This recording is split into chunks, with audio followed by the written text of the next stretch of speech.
తెలంగాణ స్టైల్‌లో ములక్కాడ సాంబార్. ఇలా చేస్తే రుచి అదిరిపోతుంది. ఈ సాంబార్‌ను బ్రేక్‌ఫాస్ట్‌లోకి గూడా మనం తినవచ్చు. చాలా రుచిగా ఉంటుంది. పెళ్ళిలో, ఫంక్షన్‌లో గూడా ఈ విధంగా చేస్తే చాలా బాగుంటుంది. Hi friends, welcome back to our channel. అందరూ ఎలా ఉన్నారు? నేనైతే బాగున్నాను. మీరు కూడా బాగున్నారనుకున్నాను. మనం ముందుగా విజిల్ కుక్కర్‌లో పప్పు ఉడకబెట్టుకోవాలి. కుక్కర్‌లో పప్పు వేసింది వీడియో తీయలేను. మరో పక్కన ములక్కాయలను ఒక బౌల్‌లో ఏసుకొని కొంచెం ఉప్పు, కారం, నీళ్ళు పోసుకొని మనం స్టవ్ పైన పెట్టుకోవాలి. ఇలా ఉడికించుకోవాలి ముందుగానే ములక్కాయలని. సాంబార్‌లోకి కావాల్సినవి టమాటాలు, పచ్చిమిర్చి, కరివేపాకు, కొత్తిమీర ఇలా మనం రెడీ చేసి పక్కన పెట్టుకోవాలి. మనం ముందుగా స్టవ్ వెలిగించుకొని ఒక బాండీ పెట్టుకొని 3 టేబుల్ స్పూన్ ఆయిల్ ఏసుకొని జీలకర్ర, ఆవాలు ఏసుకోవాలి. అవి మంచిగా వేగిన తరువాత పచ్చిమిర్చి, కరివేపాకు, ఫ్రెష్‌గా దంచుకున్న వెల్లుల్లి పేస్ట్ కూడా వేసి బాగా కలుపుకోవాలి. సాంబార్‌ను ఇష్టపడని వాళ్ళు ఎవరైనా ఉంటారా? ప్రతి ఒక్కరికి ఇష్టం సాంబార్ అంటే. ఇలా కలుపుకున్న తర్వాత కొంచెం అల్లం వెల్లుల్లి పేస్ట్ వేసుకోవాలి. ఒక టేబుల్ స్పూన్ పసుపు వేసుకొని బాగా కలుపుకోవాలి. నెక్స్ట్ వచ్చేసి కొన్ని టమాటాలు కూడా ఏసుకోవాలి. ఇక్కడ మనం టమాటాలు కలుపుకున్న తరువాత మనం ముందుగా ఉడికించినవి ములక్కాడలను కూడా వేసుకొని బాగా కలుపుకోవాలి మనం. అవి బాగా ముందే ఉడకబెట్టినాం కాబట్టి టేస్ట్ సూపర్‌గా ఉంటాయి ములక్కాయలయి. వేసుకొని కలుపుకున్న తర్వాత ఇందులోనే మనం రుచికి సరిపడా కారం వేసుకోవాలి. కారం ఎక్కువ తినేవాళ్ళు వేసుకుంటారు. తక్కువ తినేవాళ్ళు తక్కువ వేసుకుంటారు. కానీ సాంబార్‌కి ఎక్కువ ఉండద్దు, తక్కువ ఉండదు. మామూలుగా ఉంటే బాగుంటుంది టేస్ట్ అనేది.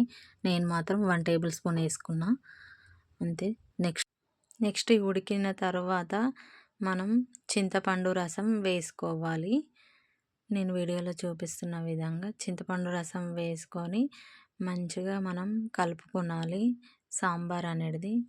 చూడండి ఎంత సూపర్‌గా అనిపిస్తుందిగా, చూస్తేనే నోరూరిపోతుందిగా సాంబార్‌ని చూస్తుంటేనే. సాంబార్ బాగా మసిలిన తర్వాతనే మనం పప్పు వేసుకోవాలి. అయితేనే బాగుంటుంది. ఆలోపు మనం పప్పు అనేది రుద్దుకుందాము. చూడండి పప్పు రుద్దుకునాల కొద్దిగా. ఆల్రెడీ కుక్కర్‌లోనే మంచిగానే ఉడికింది కానీ మనం కొంచెం మళ్ళీ అనుకోవాలి అయితే ఇంకా బాగుంటుంది. ఇలా ఉడికించిన పప్పు పక్కన పెట్టుకోవాలి. ఇందులోనే మనం రుచికి సరిపడా ఉప్పు వేసుకోవాలి. నేనైతే కల్లుప్పు వేసుకుంటున్నాను. చూడండి రుచికి సరిపడా వేసుకోవాలి. ఎసరు వచ్చేసింది చూడండి పప్పుచారుది మంచిగా ఎంత మసులుతుందో కదా. ఇదే టైంలో మనం పప్పు నేసి వేసుకునాలా. చూడండి నేను వీడియోలో చూపిస్తున్న విధంగా పప్పు అనేది ఈ సాంబార్లోకి వేసేసుకోవాలి మనం. 2 కలిపితేనే సాంబార్ అవుతుంది. ఇలా వేసుకున్న పప్పుని మనం మంచిగా కలుపుకోనాలి. మొత్తం కలిపితేనే మంచిగా అవుతుంది. చూడండి ఎంత మంచిగా అయిందో కదా, చూస్తేనే నోరూరిపోతుంది కదా సాంబార్ని చూస్తుంటేనే. ములక్కాడ సాంబార్ స్పెషల్ ఎంత బాగుంది కదా. అందరికీ నచ్చుతుందని అనుకుంటున్నాను. సాంబార్ను ఇలా కలుపుకోవాలి. చూడండి ఆల్రెడీ ముక్కలు ఉడికిపోయినాయి మంచిగానే.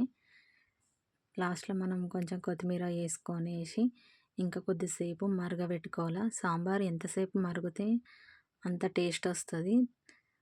కాబట్టి నేను ఎక్కువసేపే మరిగించుకున్నాను సాంబార్ అనేది. ఇలా కలిపిన తర్వాత మీరే చూడండి సాంబార్ అనేది ఎంత మంచిగా మసులుతుందో కదా, మరుగుతుంది కదా, బుడగలు వచ్చేస్తున్నాయి. చూస్తుంటేనే చాలా టేస్ట్గా అనిపిస్తుంది కదా. సాంబార్ ఆల్మోస్ట్ రెడీ అయిపోయింది. మనం